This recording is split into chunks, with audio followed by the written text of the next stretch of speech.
इस समय हमारे साथ मौजूद हैं केंद्रीय कृषि मंत्री नरेंद्र सिंह तोमर। और नरेंद्र सिंह तोमर ग्वालियर चंबल अंचल में 2 दिवसीय दौरे पर हैं, उनसे बात करेंगे।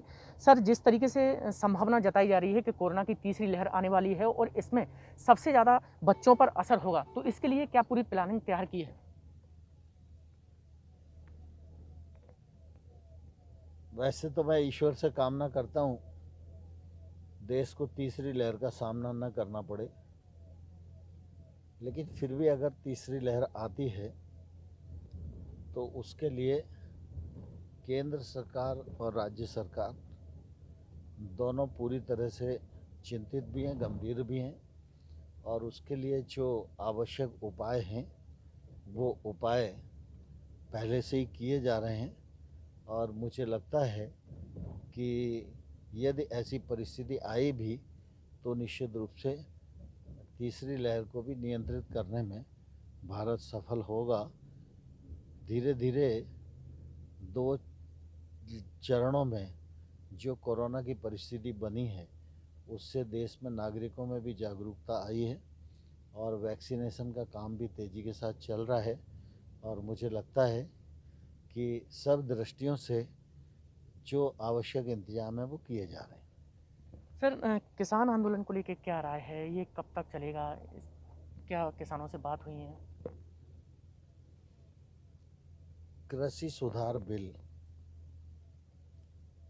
बहुत लंबे अरसे तक विचार विमर्श के पश्चात मोदी जी के नेतृत्व में लोकसभा और राज्यसभा ने पारित किए हैं।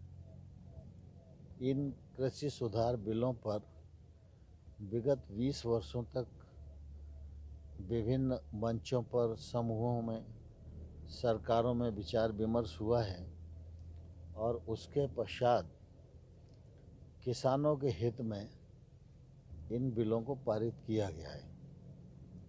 लेकिन दुर्भाग्य से कुछ किसान यूनियन हैं जो इन बिलों का विरोध कर रही हैं, लेकिन देश भर में बड़ी संख्या किसानों की और यूनियंस की इन बिलों के समर्थन में भी है। जो लोग विरोध कर रहे हैं उनके साथ सरकार ने 11 दौर की बातचीत की है और उनको हर बार ये कहा है कि कानून के किस प्रावधान पर उन्हें आपत्ति है, वो आपत्ति बताएं तो हम उस पर चर्चा और उसके निराकरण करने के लिए तैयार हैं।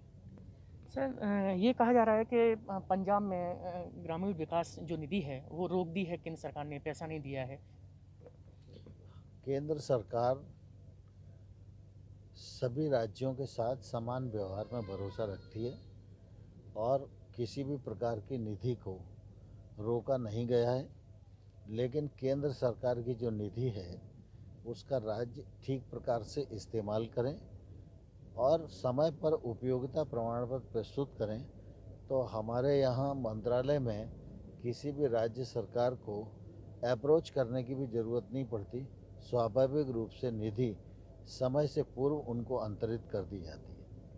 सर, जिस तरीके से लगातार देखा जा रहा है कि जो खाद्य पदार्थ हैं उनके लगातार दाम बढ़ रहे हैं, तेल के दाम बढ़ रहे हैं, तो उनको सर रोकने के लिए क्या कुछ पूरी प्लानिंग तैयार की है?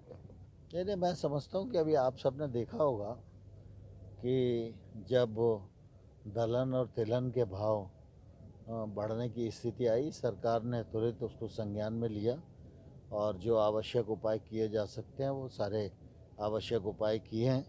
अब दाल के दाम भी गिर गए हैं और तेल के दाम भी गिर गए हैं।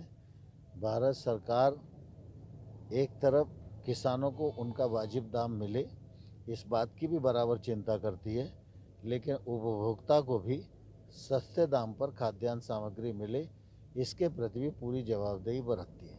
सर, एक सवाल और, एमएसपी पंजाब के खातों में सीधा गया है, क्या अन्य राज्यों के लिए भी प्लानिंग तैयार की है?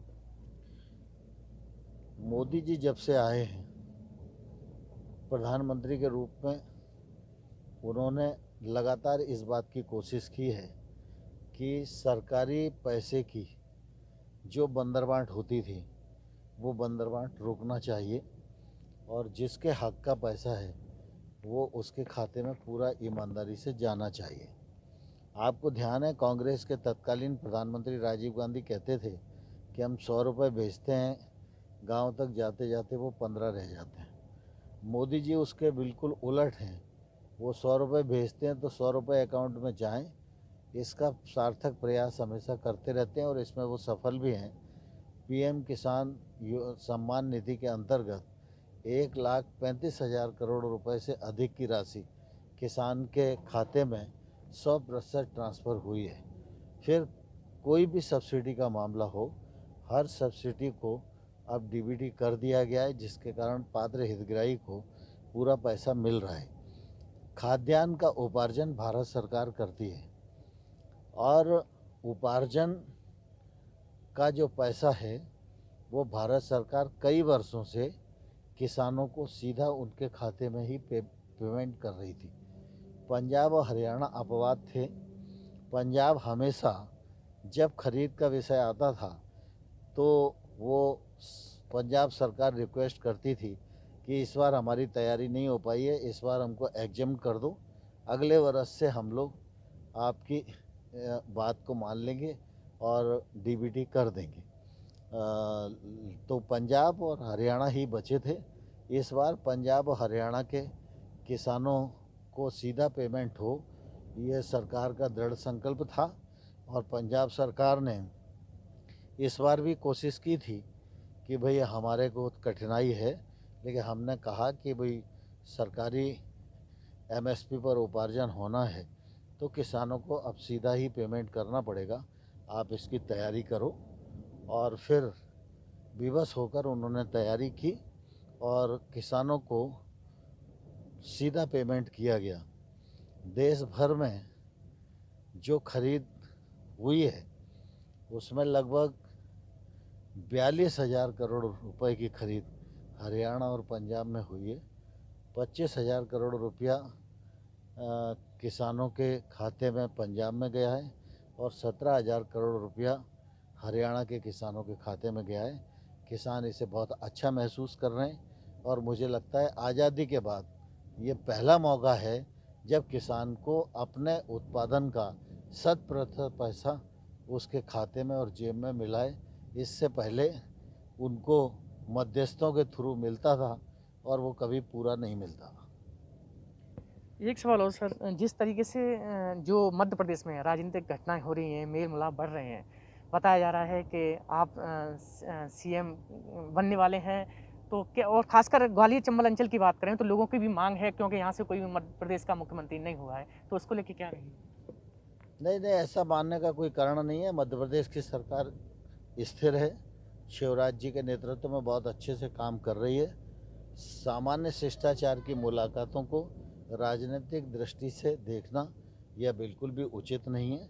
स्वाभाविक रूप से सब भारतीय जनता पार्टी के कार्यकर्ता हैं। जब कोई भोपाल जाता है या किसी शहर में जाता है तो सब एक दूसरे को मिलते हैं, ये स्वाभाविक प्रक्रिया है।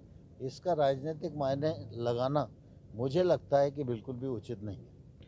बिल्कुल, तो ये थे हमारे साथ केंद्रीय मंत्री नरेंद्र सिंह तोमर जी। उन्होंने साफ तौर पर कहा है कि जिस तरीके से लगातार जो कोरोना की तीसरी लहर की संभावना है, उनके लिए लगातार वो योजनाएं बना रहे हैं। खासकर ग्वालियर चंबल अंचल के लिए जो मेडिकल उपकरण है वो उन्होंने प्रदान किए हैं, ताकि जो कोरोना की तीसरी लहर आएगी तो उसको पूरी तरह से कंट्रोल किया जा सके।